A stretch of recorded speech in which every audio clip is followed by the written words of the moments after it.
Somewhere in Venice, Dr. Silence sits and admires the painting that he just purchased.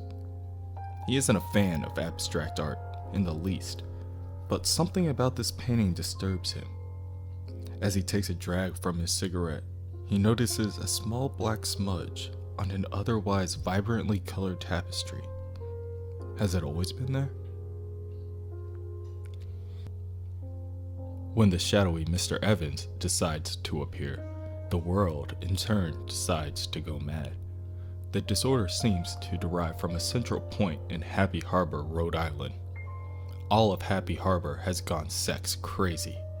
With supernatural agencies at work, it looks like the world can turn to no other than Captain Kiss and the Sex Men. Captain Kiss has been in the business for a long time, and he's never seen any sick shit like this. As he readies his pistol, he tells the other sex men that they're gonna clean this town up. From what they can tell, they're dealing with dream transplants. Someone has tainted these good people with sex dreams, causing them to eroticize everything. Everywhere they looked, they saw the effects. Football fields packed with bouncing cars, grown men hugging and licking light poles, hospital doctors and nurses creating new orifices in coma patients to pleasure themselves. A woman dressed as a dog chasing a man dressed as a woman, or some combination of the event. It becomes hard to tell in all the confusion. And a woman producing a slimy mannequin for her own self-gratification. It looked like they had their work cut out for them. They could see the effects. Now, they just need to find the slimy son of a bitch that was behind this filth. Meanwhile, the shadowy Mr. Evans tells his assistant Clinky to use his periscope so that they can admire their work. Desires are running rampant. The things people dreamed about doing, they're finally doing. Their libidos are unchained, and this, helping people release their carnal desires, is what keeps him going. He's honestly a helper, if anything else. Well, Robot Man doesn't see it that way.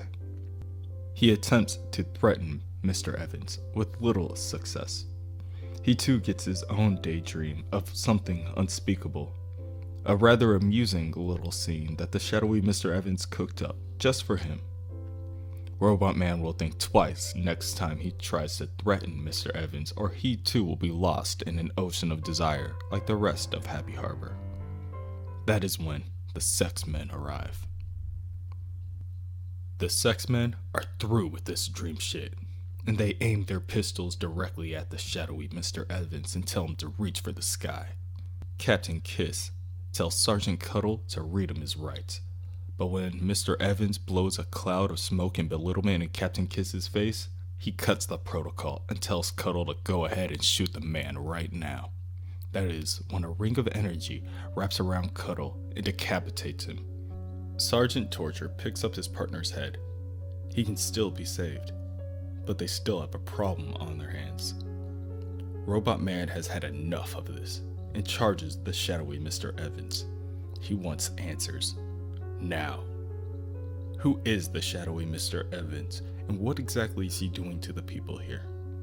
Mr. Evans throws his hands into the air and declares that he is Satan himself, the bringer of knowledge and wisdom, the very same snake from the Garden of Eden who only wants best for these humans. Yet, they turn their back on him at every turn. Captain Kiss has had enough of these theatrics. He isn't going to be fooled by this bullshit, and he's taking Mr. Evans in for questioning. Questioning? Mr. Evans doesn't go in for questioning, but he will regale them on an adventure.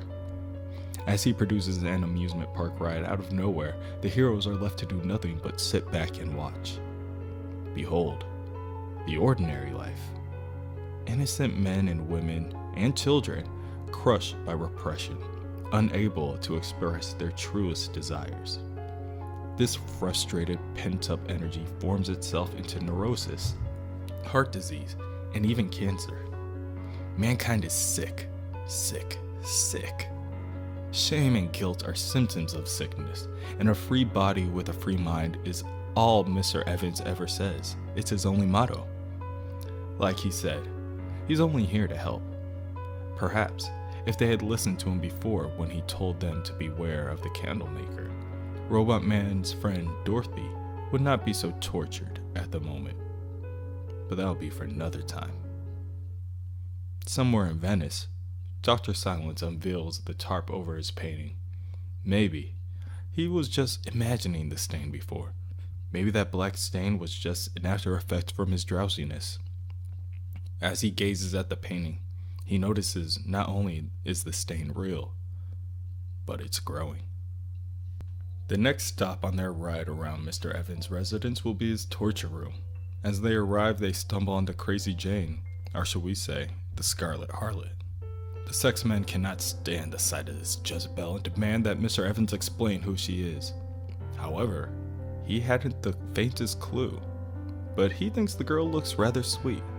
Scarlet Harlot asks which one of the men are man enough to take her on, and the decapitated head of Sergeant Cuddle says that he's game.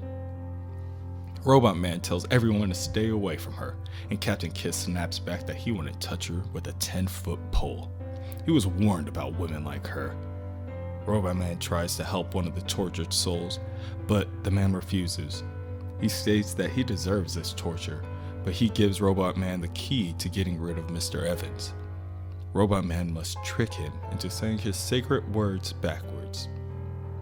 Robot Man quickly jots down the words and gives them to the shadowy Mr. Evans to read by tricking him into thinking that they are lyrics for a song.